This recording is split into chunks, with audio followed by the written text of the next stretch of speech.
Afghanistan border spans about 2,600 kilometers, cutting across some of the world's most inhospitable terrain. From the snowbound Wakhan corridor in the north to the sandy plains of Baluchistan in the south, the frontier cuts through mountain ranges, river valleys, deserts, and densely populated tribal regions. These steep variations, combined with limited infrastructure and harsh weather, have long hindered effective monitoring and created hundreds of informal crossing routes beyond state control, making the border one of the hardest frontiers to manage in the region. In contrast to the Pakistan-India border, where despite deep historical and cultural affinities, movement became heavily restricted after the 1947 partition, the Pakistan-Afghanistan border has retained a degree of ethno-cultural permeability. Even today, local communities continue to cross it for commerce, marriage, and seasonal migration. The historical realities embedded informal routes, smuggling networks, and militant safe havens, complicating modern attempts at establishing a formal regulated border. Recognizing the strategic and security vulnerabilities of an unregulated border, Pakistan has undertaken comprehensive border management measures since the mid-2000s. Key initiatives include physical fencing and fortification. Pakistan has fenced almost the entire border using double-wire barriers, reinforced with 1,400-plus forts, checkposts, surveillance towers, and observation posts manned by the Frontier Corps and Pakistan Army. Technology and surveillance deployment of motion sensors, CCTV systems, night vision devices, and UAVs has strengthened real-time monitoring in critical sectors. Border Facilitation Centers, BFCs, established at formal crossings such as Torkham, Shaman, Gulam Khan, and Angkor Adda. These centers now use biometric systems, vehicle scanners, and customs automation to process legitimate traffic efficiently. E-Visa and Border Pass Regime Pakistan introduced digital documentation and border passes for frequent travelers, ensuring traceability without disrupting local livelihoods. Coordination mechanisms, establishment of border coordination centers, BCCS, and flag meetings between Pakistani and Afghan commanders have improved, albeit inconsistently, tactical-level communication. These measures have reduced illegal crossings and militant infiltration to some extent, yet the human and political complexities of the region limit the full realization of their impact. On the Afghan side, consistent border management has been hampered by decades of political will and instability, weak institutional capacity, and fragmented authority. Prior to 2021, coordination with Pakistan was filtered through NATO and US-led structures, with joint border coordination centers established in Kunar, Nangarhar, and Kandahar. Post-2021, under the Taliban regime, institutional control has weakened further. Lack of will, resource shortages, lack of trained personnel, and internal divisions among Taliban factions have restricted their ability to enforce uniform policies. Only 250-plus checks posts exist on Afghan side of the border, as against 1,400-plus on the Pakistani side. The absence of a comprehensive customs and immigration framework, coupled with poor infrastructure, means the Afghan side often remains dependent on informal economic activity. A major impediment to effective border control is the entrenched politico-narco-criminal nexus operating across both sides of the frontier. Afghanistan remains the world's largest producer of opium and increasingly methamphetamine. The United Nations Office on Drugs and Crime, UNODC, reports that hundreds of small labs in Helmand, Farah, and Nimroz convert the local shrub ephedra into crystal meth, known as ice. The surge in production has created a new trafficking corridor running through the Pakistan-Afghanistan border. Traffickers use traditional smuggling routes through Helmand, Kandahar, and Nangarhar into Pakistan's Baluchistan and Khyber regions, from where drugs are routed to Iran, Gulf states, and East Africa. Afghanistan's local warlords, militant commanders, and corrupt officials profit from these illicit flows, ensuring that any tightening of border control threatens their economic interests. Whereas on the Pakistani side, criminal cartels and political patrons involved in fuel, narcotics, and goods smuggling form a parallel power structure that resists stricter enforcement.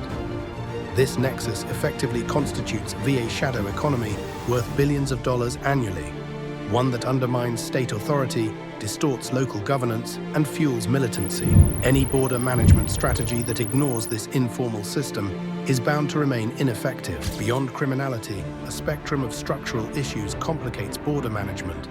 Refugee movements. Pakistan has hosted over 3 million Afghan refugees for decades.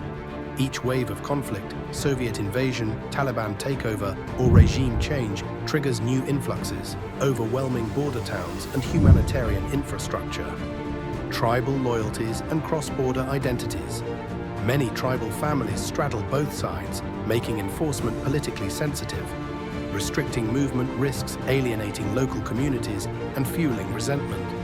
Resource constraints, harsh weather, mountainous terrain, and dispersed populations make consistent patrolling expensive and logistically demanding. Political volatility. Diplomatic tensions often spill over into border closures or skirmishes, disrupting trade and humanitarian traffic. Institutional mistrust.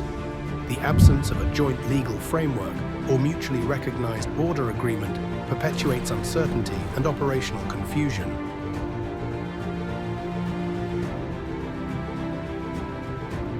Loose or inconsistent management of the Pakistan-Afghanistan border has far-reaching consequences. Terrorist infiltration facilitates cross-border attacks and movement of terrorists' networks such as FAK and Al-Qaeda affiliates. Narcotics and arms smuggling fuels organized crime, finances insurgency, and undermines legitimate economies. Economic losses. Informal trade denies both countries billions in customs revenue annually. Humanitarian strain, unregulated migration, burdens local services and exacerbates urban poverty in border districts. Diplomatic friction. Frequent blame games and retaliatory closures erode bilateral relations and regional cooperation. The cumulative effect is a persistent security dilemma, where neither country fully benefits from its own enforcement measures due to the other's instability. Globally, even technologically advanced states have failed to achieve completely impermeable borders. The US-Mexico border, despite massive investments in fencing, approximately USD 20 billion, patrols, and drone surveillance, still sees hundreds of thousands of illegal crossings annually.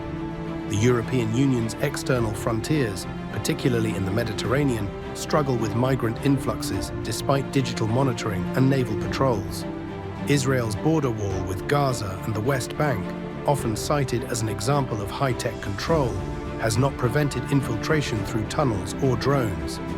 These cases dispel the myth that any border can be hermetically sealed. The realistic objective is not total closure, but managed permeability, enabling legitimate human and commercial exchange while deterring illicit movement. To transform this historically volatile frontier into a zone of stability and cooperation, both Pakistan and Afghanistan need to pursue a multi-dimensional strategy. Institutionalize bilateral dialogue. Establish permanent joint border commissions supported by intelligence and customs coordination mechanisms. Integrate technology, expand the use of AI-based surveillance, satellite imagery, and biometric verification systems to monitor crossings. Promote legal trade corridors, encourage cross-border economic zones, and transport agreements under frameworks like CPEC and CASA 1000, reducing incentives for smuggling. Strengthen counter-narcotics cooperation. Collaborate with UNODC, Interpol, and regional platforms to dismantle trafficking syndicates and monitor precursor chemicals. Leverage international support.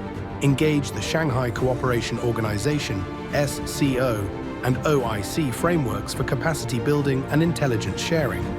The Pakistan-Afghanistan border is not just a geopolitical frontier. It is a historical, cultural, and strategic fault line that encapsulates the region's deepest complexities. True border stability will emerge when both states view the frontier through the lens of mutual security, economic integration, and shared human development rather than unilateral control. In the 21st century, the question is no longer whether borders can be sealed, but whether they can be smartly managed, jointly secured, and regionally aligned to serve peace rather than conflict.